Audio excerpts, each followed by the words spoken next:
American spends $285 a year on the lot, bringing in more than $105 billion in revenue. The numbers game was the lot before the lot. It is the lot.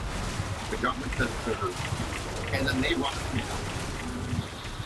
Whether it's playing the numbers in the old days or playing the official state lottery in more modern banking process, how we can the desire wealth and respectability.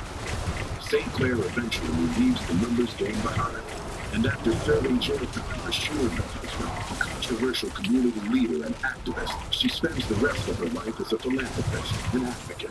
Stephanie Sinclair, she's a hero, she's an anti-hero.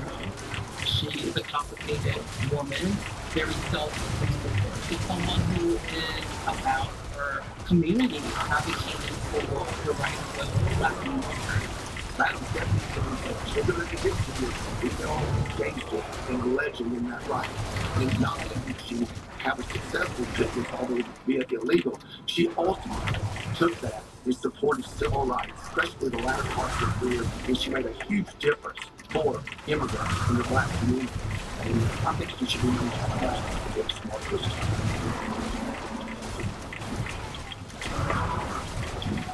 Al Lyon launched a massive ad campaign touting the health benefits of Black Philip Morris cigarettes. And even though it's a dangerous habit, they claim that medical research has proved it makes them milder. These the latest numbers? Yes.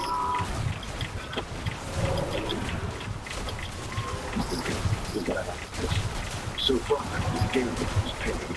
And by the mid-1930s, Philip Morris is netting the modern equivalent of $31.5 million a year, putting them just outside the four biggest tobacco companies in the nation, behind the makers of Lucky Strikes, Camels, and Chesterfields. In the 1930s, the Philip Morris Company was nothing in comparison to the big four firms, but it was certainly at the forefront of deceptive advertising. At the same time as Philip Morris was making his claims on behalf of lifestyle casing, there are many cases in the United States of people dying Your insolence is at hand. Famous doctors telling health benefits of tobacco. These were great sales techniques. Thank you. You're welcome. The next year, Philip Morris sells 7.5 billion cigarettes and overtakes Lorillard, the maker of Newports and Old Gold, as the fourth biggest tobacco company in the U.S. Then, war breaks out in Europe. And soon, the United States joins the fight. Sending off millions of young American men to the front during World War II is an incredible paradigm shift for the nation. It's a huge opportunity for savvy tobacco companies. As the U.S. dedicates all her industrial might to the war effort, Al Lyon sees a unique chance to jumpstart Philip Morris's growth all over again. I don't mean to overstep, sir, but it's just that Philip Morris cigarettes aren't like other cigarettes. They're healthier.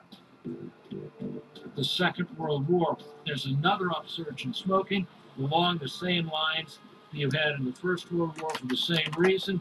That's right. The #1 doctor-recommended brand. We got to keep our boys relaxed as they're going into combat. You won't regret it, sir. They ordered 10,000 cartons. Within weeks, Philip Morris is contributing 290 billion cigarettes to the war effort, nearly doubling the company's profits. During World War II, tobacco was treated as an essential strategic product. And so tobacco farmers were not asked to join the military. Their laborers needed to ensure that enough tobacco was grown in the country. It was a strategic imperative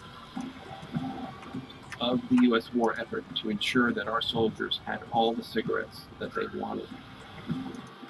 Philip Morris's cigarettes are included in soldiers' rations, a practice that will last all the way until 1975. Profits continue to soar, and Al Lyon is promoted to president of the company. A lot of people say success came from these giant leaps, that people took this giant risk and they were successful. If you really look at what happened, it's a series of very, very small things that got them to where they wanted to go. That's really the truth. He's got nowhere to go but up, for now.